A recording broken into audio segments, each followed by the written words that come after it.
लेखक जयराम सिंह गौर कानपुर उत्तर प्रदेश से हैं। उनकी कहानियों की पृष्ठभूमि में वहाँ की भाषा, संस्कृति और परिवेश स्पष्ट रूप से झलकता है। आज सुनिए उनकी लिखी कहानी मुन्नी जान, मेरी ज़ुबानी। मैं हूँ सीमा सिंह। वासंती भोर थी। अभी चिड़ियों का कलरव थमा नहीं था। पछुआ मंद मंद डोल रही थी। पूरब में लाली फैलने लगी थी। तोते और कौवे चारे की तलाश में सिवानों और बागों की तरफ उड़ान भरने लगे थे। मंदिर के गुंबद पर बसेरा लिए कबूतरों ने भी खेतों की तरफ उड़ान भरी। अब सूरज पेड़ों के ऊपर उचक कर आ गया था। चरवाहे जानवरों को लेकर जंगल में चारागाह की तरफ चल पड़े। तब तक बीच गांव की तरफ 4-5 फायर हुए और कुछ कबूतर उड़कर पंडित जी की नींव पर जा बैठे। पंडित देवी प्रसाद ने अपने हलवाहे परसू से पूछा, ये आवाज़ें कैसी हैं? लगत तो बंदूक की आवाज़ है। तब तक श्यामलाल बंदूक लटकाए हुए आता दिखा। देवी प्रसाद ने उससे पूछा, का श्यामलाल, तुम आज सवेरे सवेरे फिर कबूतर मारे हो? नहीं चाचा, बंदूक तो तुम ही चलाए हो। हाँ चाचा। काहे? रघुनाथ लाला के लड़का भाई है। सही बताओ, झूठ काहे कहबे? ये देखो 11 रुपया और 5 भेली गुड़। पंडित देवी प्रसाद आश्वस्त हुए। रघुनाथ लाला देवी प्रसाद के जजमान थे। उन्होंने सोचा, आज तो बड़ा अच्छा दिन है। लाला की उतरती उम्र में लड़का हुआ है, आज अच्छी दक्षिणा मिलेगी। वो बार बार गली की तरफ देख रहे हैं कि अभी तक लाला का आदमी बुलाने क्यों नहीं आया। उनकी आतुरता बढ़ती ही जा रही थी। समय काटने के लिए वो अपना पतरा फैलाकर बैठ गए। वो सोच रहे थे, यदि लड़का मूल नक्षत्र में हुआ तो उनकी पौ 12 है। अभी वो पूरी तरह पतरा देख नहीं पाए थे कि हीरा ने पैलगी की। उसको आशीर्वाद देते हुए उससे पूछा, हीरा भाई कैसे आना हुआ? अरे आपको मालूम नहीं भा, रघुनाथ लाला के लड़का भा है। लाला आपका बुलाए हैं। देवी प्रसाद के मन में लड्डू फूटने लगे। उन्होंने जूते पैर में डाले और पतरा समेट कर हीरा के साथ चल दिए। लाला ने दरवाजे पर बड़े उत्साह से देवी प्रसाद से पैलगी करते हुए कहा, भैया बड़ी देर लगा दी हो। कहाँ लाला जी, जैसन हीरा पहुँचे वैसे चल दिए। तब तक लाला का आदमी दूध पेड़ा लेकर आ गया। लाला ने देवी प्रसाद से कहा, भैया पहले पानी पत्ता हुई जाए, फिर बच्चे के ग्रह नक्षत्र का विचार करें। देवी प्रसाद ने कटोरे भर पेड़ा और लोटा भर दूध पीकर मुंह पर हाथ फेर कर अपना पतरा खोला। देवी प्रसाद बड़ी गंभीर मुद्रा में कागज के ऊपर कुछ गुणा भाग कर रहे थे। उनकी गंभीर मुद्रा देखकर लाला कुछ चिंतित हुए। उन्होंने पंडित जी से पूछा, भैया सब ठीक तो है? कौनो चिंता की बात नहीं है, बड़े अच्छे ग्रह नक्षत्र हैं। बस जातक का जन्म मूल नक्षत्र में हुआ है। मूल भी अच्छे हैं, बस 27 दिन आप बच्चे को नहीं देख पाएंगे। 27वें दिन मूल शांति हो जाएगी, तब तक दाढ़ी बाल नहीं बनवाएंगे। बच्चा बड़ा भाग्यशाली है, आप लोगों के भाग्य के दरवाजे खुलेंगे। पंडित जी 51 रुपये फूल की थाली समेत सीधा और 11 भेली गुड़ लेकर घर पहुँचे। पंडिताई सीता बहुत प्रसन्न हुई। पंडित जी की लॉटरी खुल गई। मूल शांति में अच्छा खासा फ़ायदा होने वाला है। उन्होंने सामान का पर्चा बनाना शुरू किया। पर्चा बनाकर सीता को दिखाया। उन्होंने कहा, इतना सब लाला देगा? क्यों नहीं देगा, कोई मामूली आदमी तो है नहीं, देखना तुम जरूर देगा। मूल शांति के 10 दिन पहले फिर हीरा ने आकर कहा, चलिए पंडित जी, लाला ने आपको याद किया है। पंडित जी लाला के यहाँ पहुँचे। लाला ने पैलगी के बाद कहा, मूल शांति का सामान तो लिखवा दो। तुम का समझत रहो कि हम चुप बैठ रहे हैं? हम पर्चा बना दीन हैं। पंडित जी ने लाला को पर्चा दे दिया। लाला ने पर्चा देखकर कहा, कुछ ज़्यादा नहीं है क्या? लाला जी, मूल शांति का मामला है, विधि विधान से शांति होना चाहिए। ऐस का वही माँ ज़्यादा लिखेगा है, जौन ज़्यादा लगे वही का हटा दो। पर यह सोच लो, मूल शांति एक बार होए का है, विधि विधान से ही होना चाहिए। मूल शांति ठीक से ना होने पर उसका प्रभाव जीवन भर रहता है। ई 5 धातुन माँ सोना की जगह कुछ और कर दो। लाला का बात करत हो, आप जैसे समर्थ आदमी का यह ना सोचना चाहिए। जाने किस देवता की कृपा से पुत्र जन्म हुआ है। स्वर्ण दान महादान होता है, इससे हर देवता संतुष्ट हो जाते हैं। आपके लिए तोला भर सोना कौन बड़ी बात आए? तोला भर में काम चल जाई। हाँ हाँ, और का। लाला और पंडित जी दोनों संतुष्ट हो गए। लाला के बहनोई रमेश लाल आए थे। उन्होंने लाला से कहा, भैया मूल शांति बहुत शानदार ढंग से होना चाहिए। हमको समझे नहीं। अरे इतने बाद तो ये खुशी का मौका आया है, मन की कौनो साथ बाकी ना राखे हो। साफ साफ बताओ क्या होना चाहिए। गांव बिरादरी की दावत ना हुई का? काहे ना हुई? रात में नाच गाना ना होगा क्या? वह चाहिए का? उसके बिना कैसे मजा आएगा? ये काम फिर आपे तय कर लो। रमेश लाल सरकोड़ा के मुन्नी जान को तय कराए। मुन्नी जान ने कोई रुपया तय नहीं किया। उसने कहा कि जो उसके भाग्य से मिल जाएगा वो उसके लिए बहुत होगा। आखिर मूल शांति का दिन आया। विधि विधान से पूजा पाठ हुआ। शाम को सभी रिश्तेदारों और गांव वालों की दावत हुई। रात में मुन्नी जान का नाच हुआ। गांव व आसपास लाला की जय जय हुई। सवेरे बधाव गाने के लिए मुन्नी जान लाला के घर पर गईं। काफ़ी देर तक गाती रहीं। लाला की पत्नी रामा ने न्यौछावर में एक अंगूठी और 101 रुपये दिए, लेकिन मुन्नी खेत लेने के लिए अड़ गई। जमींदारी का समय था, खेत की कोई खास कीमत नहीं होती थी। रामा ने रघुनाथ लाला से कहकर मुन्नी को 1.5 बीघे का खेत दिलवा दिया। वो लाला की जय जय करती हुई चली गई। रघुनाथ आम जमींदारों जैसे ही थे। ये बात भी नहीं थी कि उन्होंने ललाइन के अलावा किसी और औरत को छुआ ना हो। रामा आम घरेलू महिला थी। वो वैसे ही पूजा पाठ में लगी रहती थी। बच्चा होने के बाद उनका पूजा पाठ और बढ़ गया था। जाने कितनी मनौतियाँ थीं, उनको पूरा करने में लगी रहती थी। उनका पुरुष देह से वैसे भी आकर्षण कम था। बच्चे होने के बाद और कम हो गया था।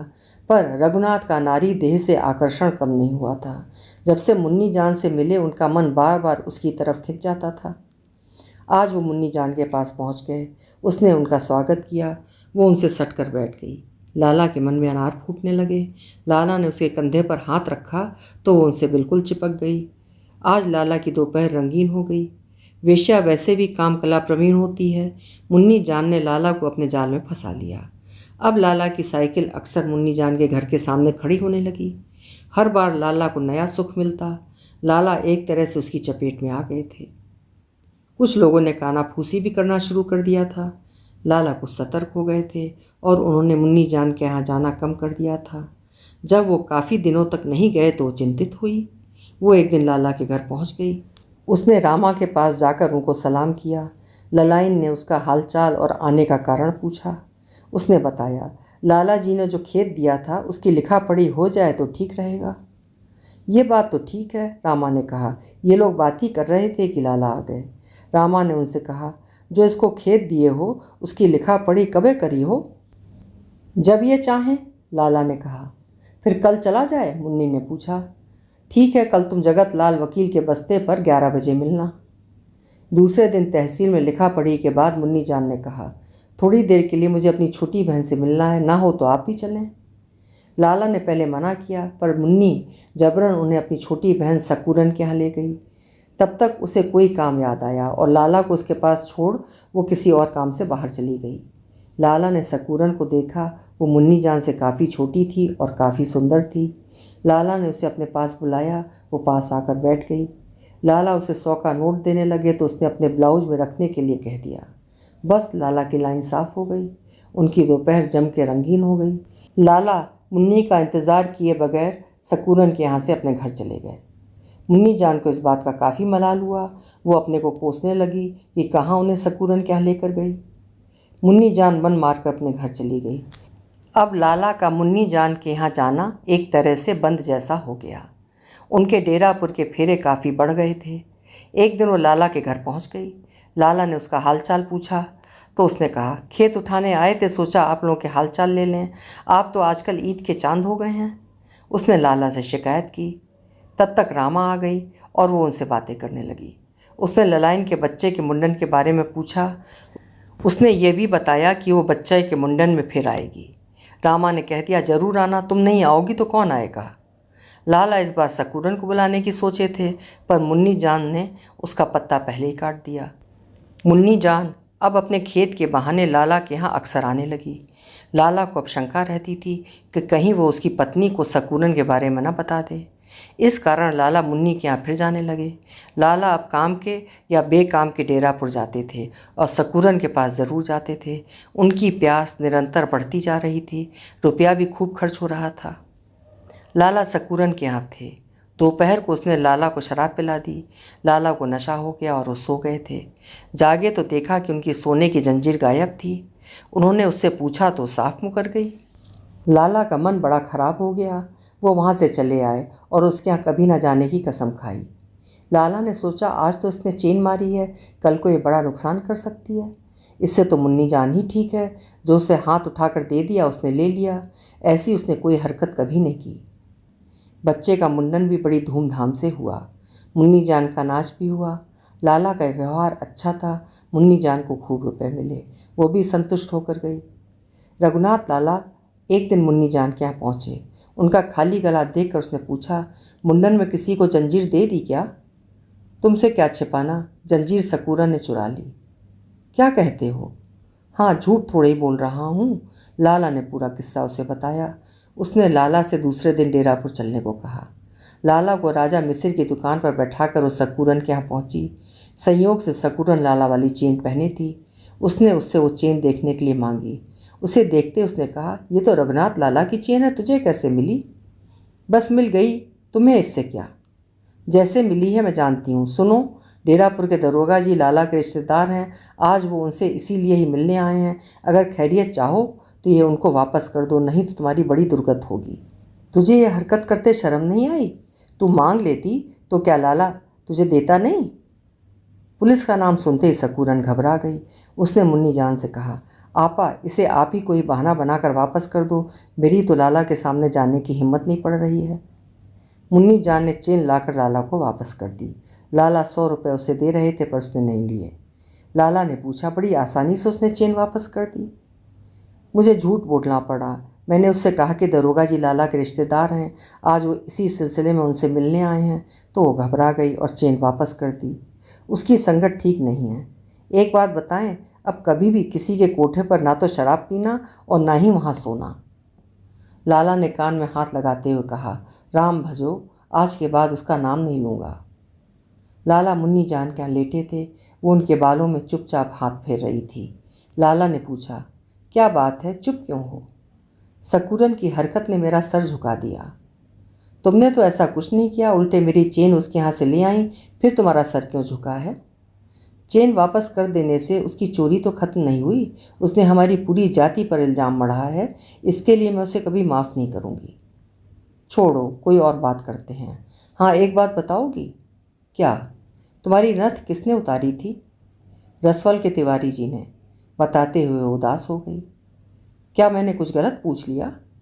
नहीं, ये समय तो मेरी जाति की हर लड़की के जीवन में आता है। इस दिन का इंतज़ार सबसे ज़्यादा हमारी माँओं को रहता है। ये दिन उनकी बेटियों की कीमत वसूलने का होता है। अच्छा खासा वसूलती हैं नथ उतारने वाले से। मेरी भी बहुत अच्छी कीमत मेरी माँ ने वसूली थी। जानते हैं, मेरी जाति में बेटियां माँओं की जायदाद और उनके भविष्य का बीमा होती हैं। लाला सोचने लगे, समाज ने अपनी अय्याशी के लिए कैसी कैसी प्रथाएं बना रखी हैं। औरत को जिन्स बनाकर रख दिया। नथ उतारने में जिसने ज़्यादा कीमत लगा दी उसे उसके साथ सोना पड़ेगा, चाहे वो उसके पसंद का हो या ना हो। वो एक वस्तु की तरह बिक जाएगी। लाला के विचारों ने कुछ विराम लिया। उन्होंने उससे पूछा, तिवारी जी कैसे आदमी थे? तुम उसका नाम आते ही उदास क्यों हो गई थी? बहुत ही अच्छे थे, देखने सुनने में और इंसानियत में भी। उन्होंने कभी भी मुझे वेश्या नहीं माना और कभी मेरे साथ ज़बरदस्ती नहीं की। उन्होंने हमेशा अपनी पत्नी की तरह माना। उनके ना रहने पर मुझे तो लगा था कि मेरा सब कुछ खत्म हो गया था, पर ज़िंदगी चलाने के लिए सब करना पड़ा। उनकी पत्नी कैसी थी? बिल्कुल देवी जैसी थी। उनके कोई संतान नहीं थी। उन्होंने खुद भी और मुझसे भी तिवारी जी से दूसरी शादी के लिए कहलवाया, पर वो नहीं माने थे। उन्होंने कहा था, तुम परेशान क्यों हो, मैं तुम्हारी संतानों को अपना लूँगा। क्या तिवारी जी ने ऐसा किया? हाँ, जब मैं पहली बार गर्भवती हुई तो मैं उनके कानपुर वाले मकान पर चली गई। बहन जी भी वहीं आ गईं। लड़की होने के 5 महीने के बाद वो लड़की को लेकर गाँव आ गईं। कुछ दिन बाद मैं अपने गाँव आ गई। बीच बीच में रसवल जाकर उसको देख आती थी। बच्ची तिवारी जी के यहाँ पलने लगी। इसी तरह दूसरी बार भी ऐसा हुआ। अब लड़कियाँ कहाँ हैं? दोनों लड़कियों की शादी कुलीन ब्राह्मणों में हुई है। दोनों दामाद सेंट्रल एक्साइज में ऊंचे पदों पर है।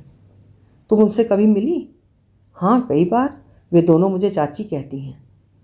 तुम्हारा कभी अपनी लड़कियों को अपने गले लगाने की इच्छा नहीं हुई? बहुत होती है, पर यही सोचकर रुक जाती हूँ कि यदि लड़कियों को ये मालूम हो गया कि वो मेरी बेटी हैं, उनके मन में एक हीन भावना पनपने लगेगी और वो जमाने से आंख मिलाकर बात नहीं कर पाएंगी। देखो, तुमको मैंने अपना समझकर बता दिया है। तुमको मेरी कसम, तुम किसी को ये बात नहीं बताओगे। मैं तुमसे वादा करता हूँ कि ये बात तीसरे कान में नहीं जाएगी। आज से तुम्हारी इज्जत मेरी निगाहों में और भी बढ़ गई है। अभी आपने सुनी जयराम सिंह गौर जी की लिखी हुई कहानी मुन्नी जान, मेरी आवाज़ में, यानी सीमा सिंह। कल फिर मिलेंगे। आपका समय शुभ हो।